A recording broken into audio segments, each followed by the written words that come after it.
this is good. This is just a bit of fun. This is on our Twitter account that someone sent me the other day. This is Stephen Fry playing General Melchett, and they've obviously hobbled this together for him commentating on football matches. A bit of fun, a bit of light-hearted fun. I absolutely love Blackadder. I absolutely love Blackadder Goes Forth.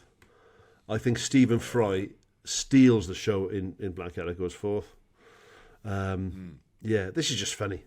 What he says about the honest British Tommy when he's like in the Liverpool game. Yes, yeah. Yes. It's just a funny clip. Just made me laugh. He barely touched him. He's gone straight through him. I must say, bugging me with a fish fork about 14 times a day. One of my go-to. So quotable. I tell you, I'm looking. Fish forks these days. You don't see fish forks these days. They're stuck in people's asses. That's why. They're all on Stephen Fry's house. Massive internal bleeding, unfortunately. So right in this, you don't realise how many cast are in it. Like there's just all the small parts and whatever. And the first one of Blackadder, there's like 30-odd cast when you got the script book. And by the second one, it goes down to sort of 20-odd. And by the third one, there's about 15. By the fourth one, there's only about 6 cast in the whole series. They keep it, maybe 10. But it's kept really, really tight. They're in that bunker nearly all the time on Melchett's office. It's a superb bit of writing. Like the royal family is, they managed to get all that humour out of one family in one room on a sofa. You know? Yes. Because the characters are so really well created by Caroline, right? When you watch this, by the fourth series of Blackadder, you sort of know exactly what everyone's like. Yeah. So you can get away with just... It's a fucking brilliant bit of writing. He's a great character in this. Yeah, it's also universally regarded as one of the finest final scenes ever. And they were really unhappy with it at the time. Yeah. They fixed that in the edit with it sort of blending into the poppies. But the way they run over, when they go over the top, it's actually really shit. They couldn't get it right, could they? No, they thought it, really and they thought it looked really naff. Yeah, it does. And they were like, "Great, the series has gone really well. The final episode is brilliant. If we could come out at 28 minutes, it'd be fine. But we can't. And now we've kind of bodged this this very, very final scene. Yeah, but it's great. It's really powerful stuff. But what's weird as well is first series I don't like at all. But it's before Ben Elton comes in. Ben Elton changed Blackadder. He's really... Because he wrote the first series. Richard Curtis did, Yeah. So, no, but Rowan Atkinson wrote it with him, the first one. Oh, did he? I think Rowan wrote a lot of it. And Rowan thought that he was just not up to the job in a real act of self-awareness. So they brought in Ben Elton to write with Richard. So it was Rowan Atkinson that dropped out as a writer. So I'm not up for it. I can't do this. And I don't think these days they'd have got that second chance. Oh, absolutely no. I like there's great bits in the first series. You know, the witch smeller is a great bit. There's good bits in it. But the rest of it, man, bloody hell, for 3 series to be that funny and that good. And Stephen Fry's brilliant in the second series as the Hugh Laurie as well. What an amazing career he's had. Amazing. Yeah. From that to House. Yeah. Aid Edmondson. Aid Edmondson's in the... I've got to use an un-PC word for this, right? Sorry. But it is in context. There's a bit where Blackadder's been taken prisoner by Aid Edmondson's, like the sort of... He's the Red Baron or something. One of the German flight races. Baron Von's, And he says they're on this long conversation in the cellar where he's got him captured.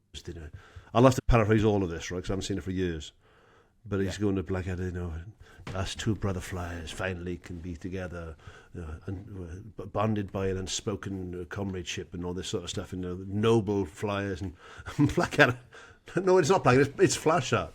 Flashheart takes his gun out and just shoots him and goes, "What a puff!"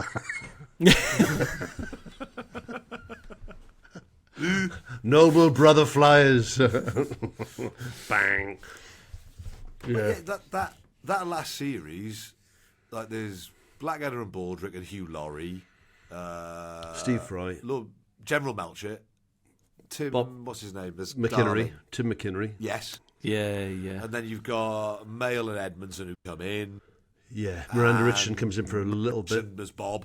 Yeah. Yeah, there's probably about 2 more, I think, apart from that. It's a world-class cast, that, isn't Little it? Bobby Parker. Bobby Parker, the driver. Oh, God. Yes. He goes, what scale is this, Mev? He goes, 1 to 1, sir. And they take it like a yard of soil over like 6 years of fighting. Oh.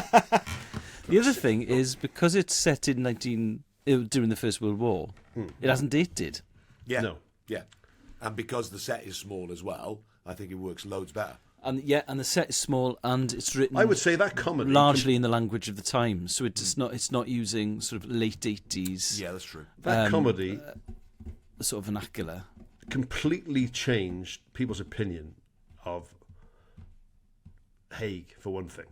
That's sort of, that's when I remember being in school. We did the First World War when I was in first year of comp, and we'd do those sort of "Your Country Needs You" posters and all that sort of stuff. You know what I mean? And that was seen as glorious, and that was seen as like the First War and all that sort of stuff. That just became, after Blackadder, people thinking, what a fucking waste of time. What a pointless waste of life. All these dickheads stuck miles behind the front line telling people what to do.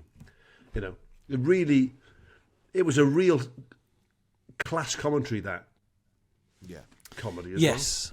From writers who'd obviously done the background reading as well. Yes. But the clip's funny. It's also, when he watches the pitch, mate, about halfway through the clip, and he says, oh, God, it's a barren landscape out there. And there's one of those classic 70s football games with not a blade of grass on the field.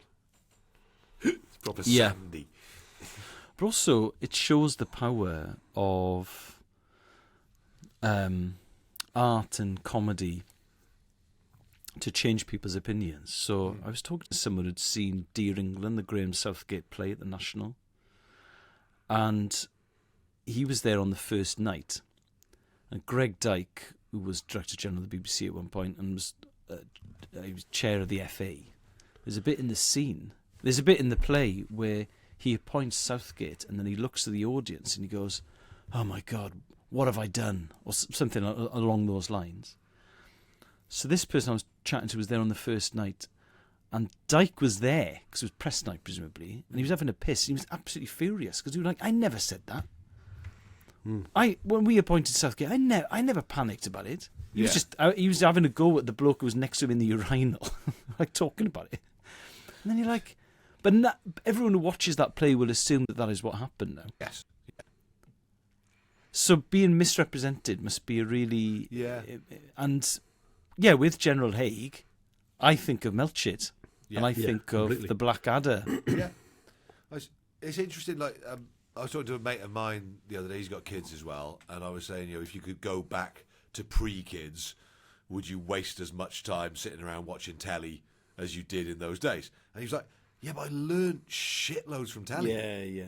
He's like, I don't view it as wasting time. No. Like, I learned half the stuff that I know from telly rather than from reading or from films or whatever. Yeah, TV's this underrated I had a couple of like art encyclopedias that I would definitely. read cover to cover all the time. Like the giant book of What Do You Know and Tell Me Why, all these sorts of things that I used to get for Christmas. 365 Things to Know was the one I had. But then everything else, I still love, like history docs and geography docs, and Life on Earth, and as a little kid, like Jacques Cousteau's Underwater Kingdom.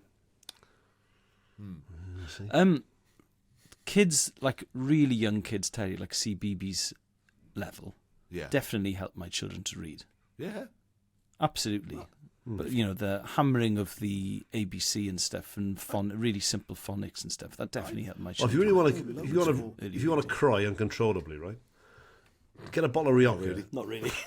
I'm all right. Get a bottle of Rioja, all right? My son's 14 tomorrow. Yeah. And go on YouTube and just play a selection of CBeebies theme tunes from when your kids were very little. Right. So you just play like In the Night Garden, and then it'll play like Alpha Blocks. Is the YouTube or the Rioja making you cry more? I just get... It just goes... It's a cliche, right? My mate Luke's who's producing Mammoth. He's just had a baby now, right? About 2 or 3 weeks ago. And he looks knackered all the time, right? He goes, how'd you do that? He said, mate, I need 8 hours sleep. I said, yeah, we all need 8 hours sleep, but you're not going to get it for 2 years. but you need it, yeah. But you're not going to get it, so don't worry about it, right? And he said, "Oh, you're worrying all the time." I said, "Yeah, you'll keep worrying. You don't stop worrying about stuff." I said, "But it's brilliant, mate, and you'll really miss it when it's not like that. When they don't need you, when you're not need. Oh, I do, mate. Really? My kids don't need me now. I love them Right. and they love me, but they don't need me anymore. Not the way they used to. Nice guys. Do you know what I mean?